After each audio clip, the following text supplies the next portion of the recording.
This is Miller Philosopher, and welcome to the last of my series on the House of Hador, covering Earendil. Now, I think that Earendil is the culmination of the personal war that has gone on between the House of Hador and Morgoth. Ever since the death of Hador, there has been something of a running beef between them, I think. First, just as a proxy of Morgoth's war with the Noldor elves overall, and then starting with Hurin and Huor becoming much more personal and intimate. And while I don't believe in a fated curse causing the misery on her inside the fam, I also don't deny that Morgoth definitely had extremely evil intentions directed at them specifically, and that he probably tried to. Now, enter Earendil, who isn't just a salvation at the first age, but, in my opinion, is also the avenger of the House of Hador upon Morgoth. Hear me out. Short points. Son of Tur and Earendil in Gondolin. As a child, survived the sack of the city and escaped along with his fam and other survivors to the coast of the Bay of Balar in the far southeastern portion of Beleriand, where they met up with other survivors from Doriath, which had also fallen some years earlier. Parents leave him eventually, and he marries Elwing, the daughter of the now deceased High King Dior. Searched for his parents across the seas, but never found him. And also fathered half-elven Elrond and Elros. His home is attacked and destroyed by the Sons of Fëanor attempting to regain the Cimmeril that was in Elwing's possession as a family heirloom, and then retrieves his wife, who escapes at sea and in desperation now sails to the far west in search of Valinor, which had previously been banned to everyone from the east of Middle-earth. Arrives and is called before the Valar, pleads the case of the dire situation of Beleriand is now in, and causing the West to move to war against Morgoth. Is made also as a consequence to never step foot on Middle-earth again by sailing across the skies in his now blessed ship with the Cimmeril, and takes part in the final days of the War of Wrath by killing the boss-ass dragon, Calagon the Black. Now, these accolades are why he's known to the lore and to fans of Tolkien as Bright Earendil and the savior of the peoples of Beleriand. But here's the thing. It's much more loaded than that, I believe, because of three particular points. One, as the ambassador to the Valar. Two, as the fulfillment of the Valar's prophecy regarding who was going to convince them to go to Middle-earth. Three, and probably one of my most controversial statements, the fulfillment of Fëanor's prophecy. And four, the avenger of his family upon Morgoth. So, point one. Earendil is not the first person from Middle-earth to present the case for going to war against Morgoth. Ulmo, always a staunch and longtime ally of the free peoples from the very beginning, had long ago wanted to go to war to free Beleriand, and even wanted the elves originally to stay in Middle-earth rather than be moved to Valinor as was originally planned. Then there's also Luthien, whom, in her enchanted song the Mandos, also told of the suffering of the people at that time. Ulmo's case was rejected because it, quote, wasn't the right time. Live long and prosper. I'm sure he was really happy about that. And Luthien's main reason for making the case for Middle-earth was to plead her case for her and Beren, which I'm not saying is bad, that's just what the situation was. Now, what Earendil had going for him, however, was the Cimmeril itself, which the Valar took as a symbol that he was the chosen one to truly represent the people of Middle-earth. He is the third mortal to have come face to face with any of the Valar. And I'm sure that this was beyond overwhelming, but I would like to think that he would have communicated the overwhelming frustration of the people of Middle-earth that the Valar had basically ignored them for so long, leaving the looming threat of one of their own to run buck wild across the world and waiting till the 11th hour to finally intervene, after nearly the entire northwest of Middle-earth has been completely wrecked. He also, I think, represented the loopholes that humanity often presented to the divine. Mandos wanted him executed because at some point it was made law that mortals cannot walk in immortal lands.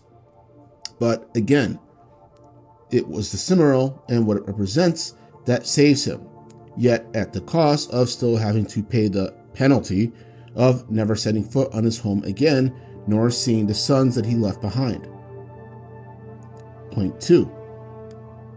Earendil is regarded by the Valar as the instrument of fate because of the Cimmeral in his and his wife's possession, that it had effectively led them into Valinor, defeating many of the mystical traps and snares that the Valar had set up centuries before. Now being an instrument of fate essentially made Earendil more than just mortal per se, protected from execution and being the necessary impetus for the Valar to finally act and get off their asses. Who made this prophecy though? Manwë states it when refusing Ulmo's request to go to war, and Huor, Earendil's grandfather, predicted this outcome at the time of his death at the end of the Battle of Unnumbered Tears. So then was it Uru who inspired this then? On the one hand, you could say yes, but on the other, you could also say no because of how in the book, The Nature of Middle-earth, it says that there was supposed to be a line where Uru chastises the Valar for choosing to wait so long to intervene. This takes me into point 3. What many people often forget is that even before Manwë and Huor predicted the result of Earendil's representation, that Fëanor long before had been the first to actually predict that the Valar would follow him back east. This happened after the infamous Alqualondë incident and when his faction of rebelling Noldor stole the Teleri ships and sailed across the sea. A pissed off Mandos appears and pronounces a curse upon his family and all the Noldor that depart. But Fëanor, being Fëanor, gives zero fucks, as one of my listeners has pointed out, and mouths off to the Doomsman's face, rebuking the Valar for their hesitancy and pronouncing his own prophecy instead. And as a side note, and Alqualondë aside, this is also why people who are Fëanor fans love him so damn much. Now, Earendil is the instrument of that prophecy as well. I would find it hard to believe that not one of the Valar, Ulmo at the least, would recall this as Earendil presents his case and the decision is finally made to go back to war for the sake of Middle-earth. That this was exactly what the Mad High King of the Noldor had foretold, thereby also implying that the Valar themselves didn't have the ultimate authority over Farsight and that they too could also actually be under it when pronounced by lesser beings, as it were. And the fourth and final and most important point is that Earendil is also the avenger of his family on Morgoth. Now, hear me out. Morgoth's feud with the House of Hador really kicked off with what he did to Hurin and his family. Hurin had told Morgoth that he would not win the war, and you can argue that that was also a prophecy if you want, regardless of whatever happened to him and his family. And Morgoth crashed out and cursed him. He made it his personal mission to make his family suffer directly. Now, Huor's family was an extension of that, in my opinion, because Morgoth had also caused the suffering that affected them, going back to the founder of their family's death, Hador, at the hand of Morgoth's armies. Earendil's grandparents died tragically. His parents and himself suffered the loss of their home and the agony of migration to the sea just to escape Morgoth, only to then be accosted by the now mad sons of Fëanor that are still left, following the oath of their long-dead father. An oath that was made because Morgoth had stolen the Cimmerals out of spite, greed, and malice before coming to Middle-earth and kickstarting the entire Beleriand Wars in the first place. Now, maybe Earendil knew it and maybe he didn't, but the man was carrying a lot of generational beef on his shoulders. And don't forget, this guy is still a member of the House of Hador. He even participated in the War of Wrath by taking down Calagon the Black, my favorite dragon unfortunately, without any command nor hint from the Valar or Elves to do so. No one asked for his help. And it was strictly on his own volition, which means Guess what? The blood of the House of Hador kicks in Earendil at this point in the war. The desire to fight, even if the cause was hopeless and against all odds.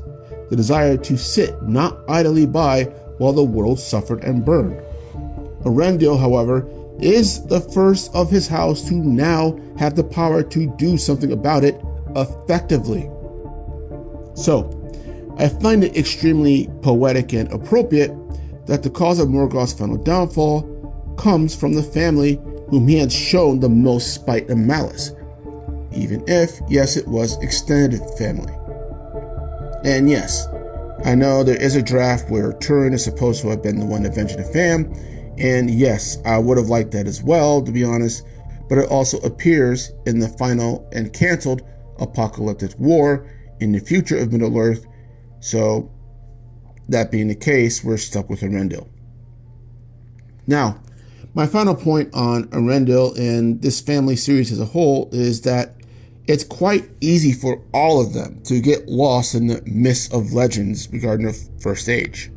That the personal humanity, their strengths, their flaws, their victories, and their losses pale in the light of the overall narrative of the Silmarillion and its legacy moving forward. And that the tales and legends are often embellished over time, as Gandalf says in Fellowship of the Ring. As Bright Earendil, he is the final product of this, and his actions shouldn't ever be understated, and he deserves all the praise that he gets. However, what also can't be lost is the man himself, and what it cost him and the rest of his family to have these tales to be embellished in the first place. Did he have abandonment issues because of both of his parents had left and were never seen again? Did he feel tremendous guilt at never being able to see his sons again? Or did he feel anger at the Valar for imposing upon him that consequence for something that they themselves had been told and chastised for an action that they should have taken long before? Or did Valinor and its bliss give him some sort of deeper sense of understanding and peace?